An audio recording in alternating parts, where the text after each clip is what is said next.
Party അണികൾ ഏത് നിലയിലാണ് വിജയനെ ഇപ്പോൾ കൈകാര്യം ചെയ്തുകൊണ്ടിരിക്കുന്നത്? ഇനി വിളിക്കാൻ എന്തെങ്കിലും ഉണ്ടോ വിജയന്? ഇനി പറയാൻ എന്തെങ്കിലും ഉണ്ടോ വിജയന്? ഇനി ചീത്ത പറയാൻ എന്തെങ്കിലും വാക്കുകൾ അണികളുടെ നിഘണ്ടുവിലുണ്ടോ? പിന്നെ വേറെ വഴിയില്ലാത്തതുകൊണ്ട് ചിലപ്പം ഈ ബേബിയെയും ഈ പറഞ്ഞ പോലത്തെ ഈ കഴിവില്ലാത്തവന്മാരെയൊക്കെ പാർട്ടി നേതൃത്വത്തിലേക്ക് കൊണ്ടുവന്നു എന്നിരിക്കാം. പക്ഷേ ആ നേതൃത്വത്തിനും ഈ പാർട്ടിയെ രക്ഷപ്പെടുത്താൻ കഴിയും എന്ന് ഞാൻ വിശ്വസിക്കുന്നില്ല. നമസ്കാരം. കഴിഞ്ഞ 10 വർഷങ്ങൾ സർവപ്രതാപിയായി വാണിരുന്ന ഒരു രാഷ്ട്രീയ നേതാവാണ് നമ്മുടെ പാണ്ഡ്യാലമുക്ക് സ്വദേശിയായ വിജയൻ സാർ. ഇപ്പോൾ അദ്ദേഹത്തിൻ്റെ സ്ഥിതി പരമദയനീയമാണ്.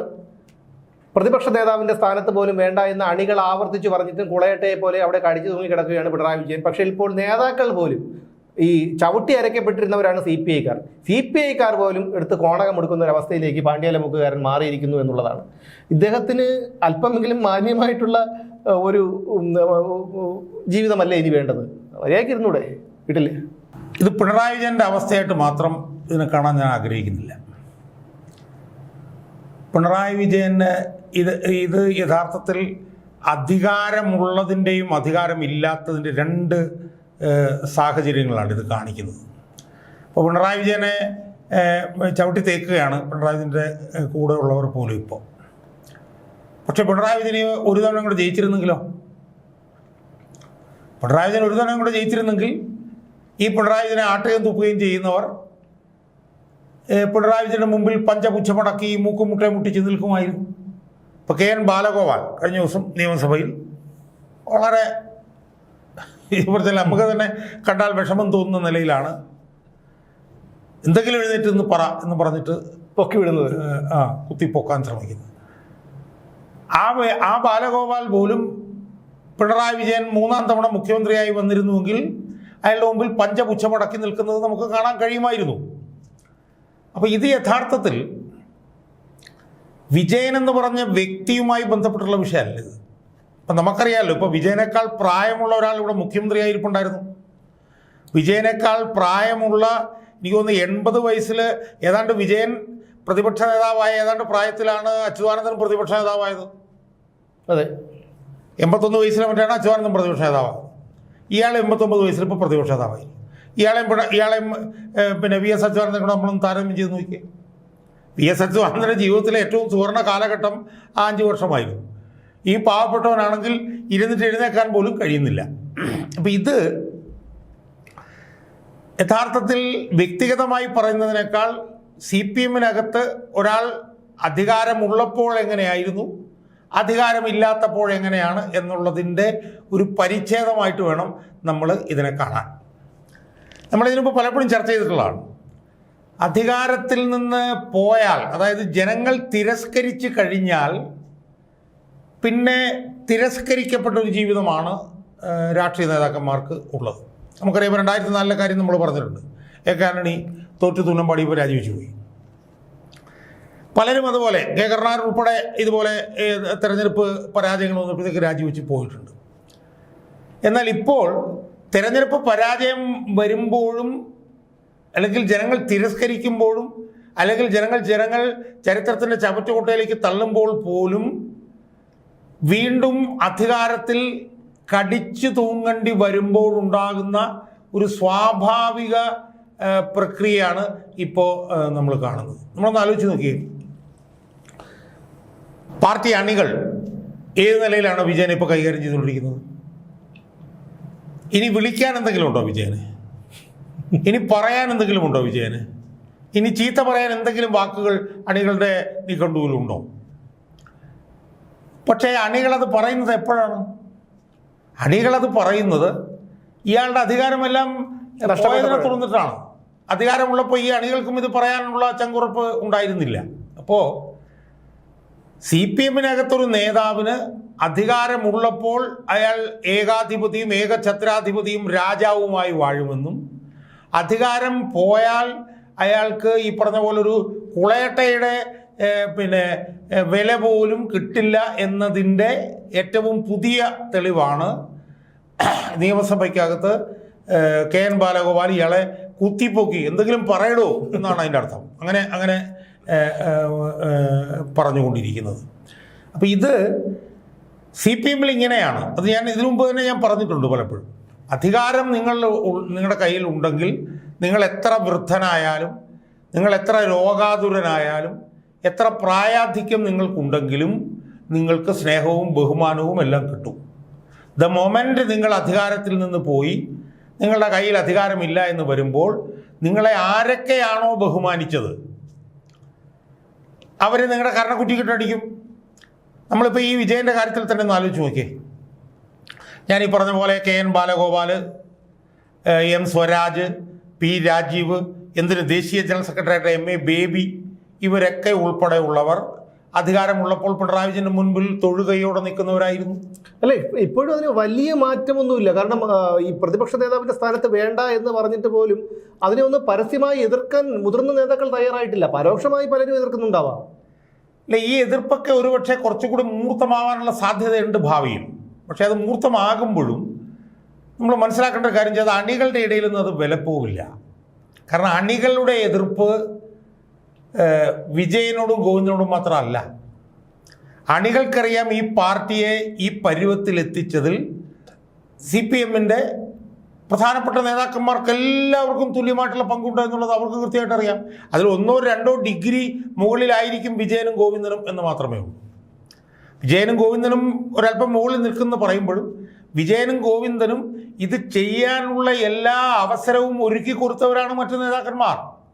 വിജയനും ഗോവിന്ദനും ഇത് ചെയ്യുന്ന സമയത്ത് അവർക്ക് ഓശാന പാടിക്കൊണ്ടിരുന്നവരാണ് മറ്റു നേതാക്കന്മാർ.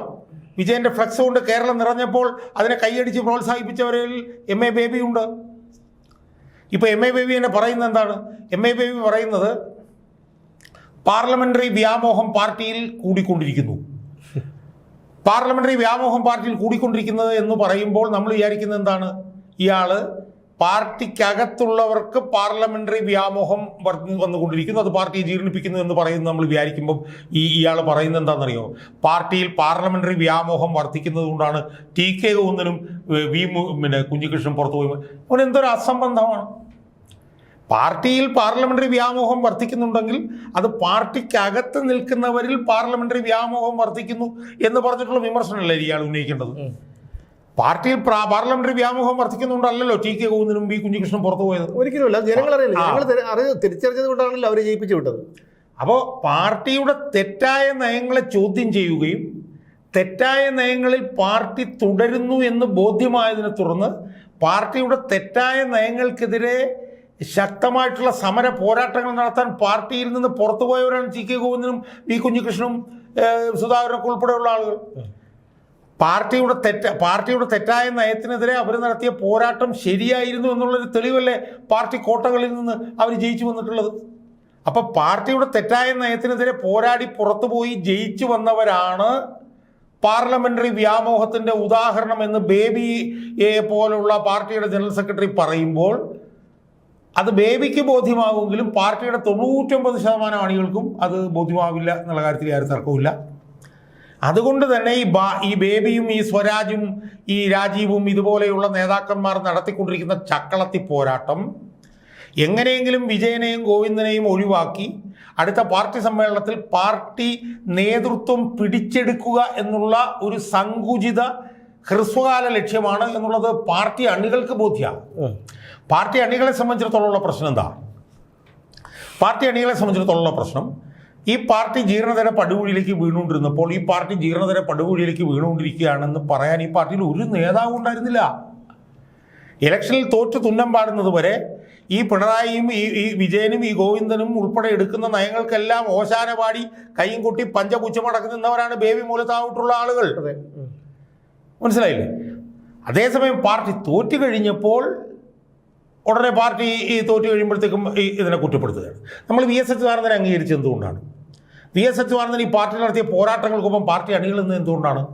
VS അച്യുതാനന്ദൻ പാർട്ടിക്കകത്ത് നിൽക്കവേ തന്നെ വിജയനെ പോലുള്ളവർ ഇതുപോലുള്ള തെറ്റായ നയങ്ങൾ എടുത്തപ്പോൾ അതിനെ പാർട്ടിക്കകത്ത് നിന്നുകൊണ്ട് തന്നെ ശക്തമായി പോരാടിയത് കൊണ്ടാണ് പാർട്ടി അണികൾ അച്യുതാനന്ദനൊപ്പം നിന്നത്. മനസ്സിലായില്ലേ? അതുപോലെ ഒരാളെ ഇപ്പോൾ ചൂണ്ടിക്കാണിക്കാനുണ്ടോ ഈ പാർട്ടിക്കകത്ത്? ഈ പാർട്ടിക്കകത്ത് പാർട്ടിയുടെ നവീകരണത്തിന് വേണ്ടി പാർട്ടിക്കകത്ത് നിന്ന് പോരാടിയ ഒരു നേതാവ് പോലും ഈ പാർട്ടിയിലില്ല. അതുകൊണ്ട് തന്നെ പാർട്ടിയുടെ തെറ്റായ നയങ്ങൾക്കൊപ്പം പാർട്ടി നയിച്ചുകൊണ്ടിരുന്നപ്പോൾ നിൽക്കുകയും പാർട്ടി തോറ്റു കഴിഞ്ഞപ്പോൾ പാർട്ടിയെ നവീകരിക്കാനെന്നും പറഞ്ഞ് ഇറങ്ങുന്ന ഇവരുടെ ഒന്നും കൂടെ പാർട്ടി അണികൾ ഉണ്ടാവില്ല എന്നുള്ള കാര്യത്തിൽ യാതൊരു തർക്കവുമില്ല.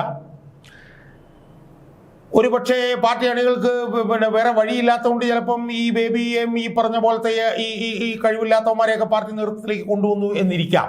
പക്ഷേ ആ നേതൃത്വത്തിനും ഈ പാർട്ടിയെ രക്ഷപ്പെടുത്താൻ കഴിയും എന്ന് ഞാൻ വിശ്വസിക്കുന്നില്ല. ഈ പാർട്ടി ഏതാണ്ട് അടപടലം ഏതാണ്ട് തീർന്നിരിക്കുന്നു എന്നതിൻ്റെ ഈ പറഞ്ഞ പോലെ ഉള്ള ചിത്രങ്ങളാണ് നമ്മളിപ്പം ദിവസവും നമ്മൾ കണ്ടുകൊണ്ടിരിക്കുന്നത്. അല്ല, ഇപ്പം എന്തൊരു രോഗി മരിക്കുമെന്ന് ഉറപ്പായാൽ പോലും നമുക്ക് എങ്ങനെയെങ്കിലും അതിനെ ജീവിതത്തിലേക്ക് തിരിച്ചു കൊണ്ടുവരാനുള്ള എന്തെങ്കിലുമൊക്കെ ചികിത്സ കൊടുക്കും. അതുപോലെ ഈ പാർട്ടി തകർന്നണിഞ്ഞ് തരിപ്പണമായിരിക്കുന്നു എന്ന് ഏതൊരു മന്ദബുദ്ധിക്കും അറിയാം. അങ്ങനെയാണെങ്കിൽ പോലും ഈ അവസാന ഘട്ടത്തിലെങ്കിലും എങ്ങനെയെങ്കിലും ഒന്ന് രക്ഷപ്പെടുത്താമെന്ന് കരുതി ഈ രണ്ടുപേരെ ഒഴിവാക്കിയാൽ തീരാവുന്ന ഒരു ചെറിയൊരു വളർച്ച പാർട്ടിക്ക് ഉണ്ടാവും, ഒരു മാറ്റം ഉണ്ടാവും പാർട്ടിക്ക്, അതായത് വിജയനെയും ഗോവിന്ദനെയും.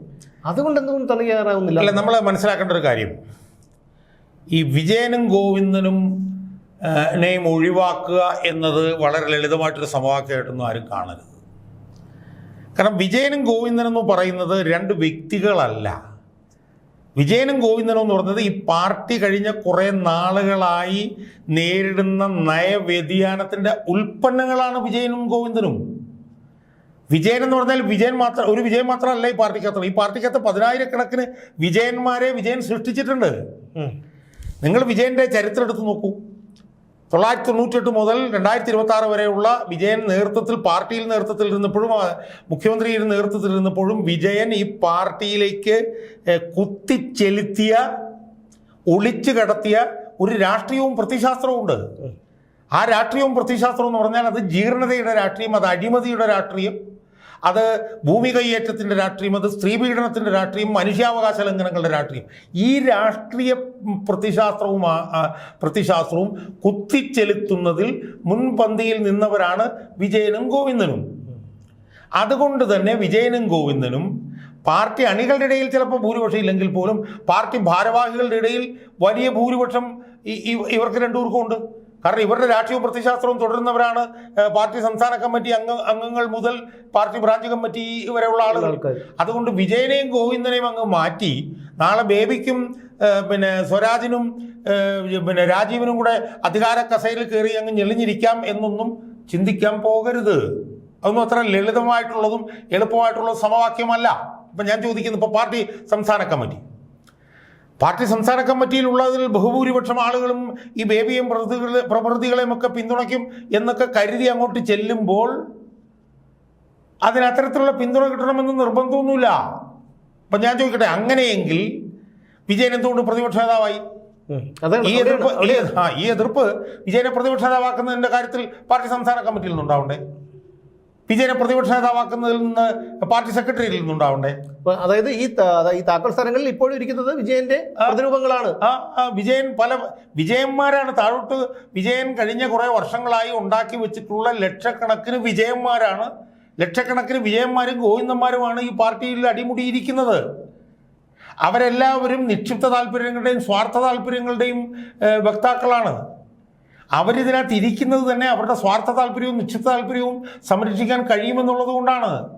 അതുകൊണ്ട് അവരാ സ്ഥാനത്ത് നിന്ന് അങ്ങ് മാറിക്കൊടുക്കും എന്നൊന്നും ആരും കരുതരുത്. ഇനി ബേബി ഒരു വിശുദ്ധനും മാലാഖയുമാണോ? ഒന്നുമില്ല. ബേബിക്കെതിരെയൊക്കെ ഒരുപാട് ഗൗരവമുള്ള ഒരു പിടി ആരോപണങ്ങൾ ഉയർന്നു വന്നിട്ടുള്ളതാണ്. അതിൻ്റെ എല്ലാ കാര്യങ്ങളും ഒക്കെ വിജയൻ്റെയും ഗോവിന്ദൻ്റെയിലൊക്കെ ഉണ്ട്. അത് ബേബിയെക്കുറിച്ച് മാത്രമല്ല, അത് തോമസ് ഐസക്കിനെ കുറിച്ചിട്ടുണ്ട്, അത് രാജീവിനെ കുറിച്ചിട്ടുണ്ട്, അത് സ്വരാജിനെ കുറിച്ചിട്ടുണ്ട്. ഇവന്മാരുടെ എല്ലാവരുടെയും കാര്യങ്ങൾ ഈ വിജയൻ്റെയും പ്രവൃത്തികളുടെയും കയ്യിലുണ്ട്. നമ്മൾ മനസ്സിലാക്കേണ്ട കാര്യം എന്താ? വിജയൻ 10 വർഷം മുഖ്യമന്ത്രിയായിരുന്നു എന്ന് പറഞ്ഞതിൻ്റെ അർത്ഥം എന്താ? 10 വർഷം വിജയൻ്റെ കയ്യിലായിരുന്നു പോലീസ്. മനസ്സിലായില്ലേ? വിജയനെ പോലീസ് എങ്ങനെ ഉപയോഗിച്ചുകൊണ്ടിരുന്നു നമുക്കറിയാമല്ലോ. അതുകൊണ്ട് വിജയനും ശശിക്കും അറിയാം ഇവർക്കെതിരെ നിൽക്കുന്നവരെന്താണ് ചെയ്തിട്ടുള്ളത്, ബേബി എന്താണ് ചെയ്തിട്ടുള്ളത്, ഐസക് എന്താണ് ചെയ്തിട്ടുള്ളത്, രാജീവ് എന്താണ് ചെയ്തിട്ടുള്ളത് എന്നുള്ളതൊക്കെ കൃത്യമായി വിജയനും ശശിയും പോലീസിനെ ഉപയോഗിച്ച് എടുത്തു വെച്ചിട്ടുണ്ടാവും. വലിയ കളി കളിച്ചു വരുമ്പോൾ അതെടുത്തൊന്ന് കാണിക്കുമ്പോൾ വാലും ചുരുട്ടി ഇവർ അങ്ങോട്ട് പോകും. ഞാൻ ചോദിക്കുന്നത്, ഇത്രയും നാൾ ഇവർ ഉണ്ടായിരുന്നത് തന്നെ എന്തുകൊണ്ടാണ്? ഇതുപോലുള്ള കാര്യങ്ങൾ പുറത്തു വരുമ്പോൾ ഉള്ളതുകൊണ്ടല്ലേ? അല്ലെങ്കിൽ ഇവരെ എതിർക്കില്ലായിരുന്നോ? ഇപ്പോൾ ബേബിയൊക്കെ എതിർക്കുമെന്ന് നമ്മൾ പ്രതീക്ഷിച്ച പല സമയങ്ങളിലും ബേബി എതിർക്കാതെ പോയത് എന്തുകൊണ്ടാണ്? ബേബിയുടെ കയ്യിൽ പരിമിതികളുണ്ട്, വീഴ്ചകളുണ്ട്, ബേബിക്കെതിരെ ആരോപണങ്ങളുണ്ട്. പിന്നെ നമ്മൾ മനസ്സിലാക്കേണ്ട ഒരു കാര്യം എന്താ, പണത്തിൻ്റെ സ്വാധീനം അതിനെ നമ്മൾ ചെറുതായി കാണരുത്. ഇന്നത്തെ CPM-ൽ AKG സെൻറ്ററിൻ്റെ ഉദ്ഘാടനത്തിൻ്റെ വേളയിൽ ബേബി 4ാം നിരയിലും കണ്ടാ നിന്നത്. അതിനെക്കുറിച്ച് എൻ്റെ ഒരു സുഹൃത്ത്, ഒരു ഉന്നതനായിട്ടുള്ള എൻ്റെ ഒരു സുഹൃത്ത് പറഞ്ഞു എന്താണെന്നറിയോ, ഷാജാനെ ബേബി വിചാരിച്ചാൽ 10 കോടി രൂപ ഉണ്ടാക്കാൻ പറ്റുള്ളൂ, പിണറായി വിജയൻ വിചാരിച്ചാൽ 135 കോടി രൂപ ഉണ്ടാക്കാൻ പറ്റും. അതുകൊണ്ടാണ് പിണറായി വിജയൻ 1ാം സ്ഥാനത്തും ബേബി 5ാം സ്ഥാനത്ത് നിന്നത്. മനസ്സിലായില്ലേ? അപ്പോൾ അതുകൊണ്ട് ഈ പാർട്ടിയൊക്കെ അങ്ങ് വളരെ ലളിതമായി പിടിച്ചെടുക്കാമെന്നും പറഞ്ഞൊന്നും ഇറങ്ങരുത്. ഇപ്പം ഞാനിപ്പം ഓർക്കുകയാണ്, 2005 മലപ്പുറം സംസ്ഥാന സമ്മേളനം. മലപ്പുറം സംസ്ഥാന സമ്മേളനത്തിൽ 8 ജില്ലയുടെ ഭൂരിപക്ഷം കൊണ്ടാണ് VS അച്യുതാനന്ദൻ പോയത്. VS അച്യുതാനന്ദൻ എന്ന നന്മയുടെ പ്രതീകമായിരുന്നു. VS അച്യുതാനന്ദൻ്റെ കൂടെയായിരുന്നു ബഹുഭൂരിപക്ഷം അണികൾ.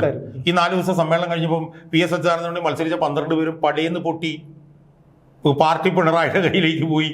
അന്നാണ് മനോരമ മിന്നൽ പിണറായി എന്നും പറഞ്ഞിട്ട് അപ്പം അതുകൊണ്ട് ഇതൊന്നും 1=1=2 എന്നുള്ള സമവാക്യമാണ് എന്ന് ധരിച്ച് ഇവരൊന്നും പോകരുത്. ഈ പാർട്ടിയിൽ ഉണ്ടായിട്ടുള്ള അപജയം എന്ന് പറയുന്നത് അങ്ങേയറ്റം ആഴത്തിലുള്ള അപജയമാണ്. ഈ പാർട്ടി തിരിച്ചു വരാൻ കഴിയാത്ത നിലയിലേക്ക് ഈ പാർട്ടി തകർന്നിരിക്കുന്നു എന്നതിൻ്റെ ഉദാഹരണമാണ് ഈ പാർട്ടിയെ രക്ഷപ്പെടുത്താനായിട്ട് നമുക്കൊരാളെ ചൂണ്ടിക്കാണിക്കാൻ പറ്റാത്തത്. ഞാൻ ചോദിക്കട്ടെ, 85 പേരെ കണ്ടുണ്ട് സംസ്ഥാന കമ്മിറ്റിയിൽ. ഒരാളെയെങ്കിലും നമുക്ക് വിജയനെതിരായി നിൽക്കാനായിട്ട് ചൂണ്ടിക്കാണിക്കാൻ പറ്റും? കഴിയില്ല. ഈ താഴെ ജില്ലാ കമ്മിറ്റിയിലേക്ക് നിങ്ങൾ നോക്ക്, എല്ലാം ഇതൊക്കെ തന്നെ.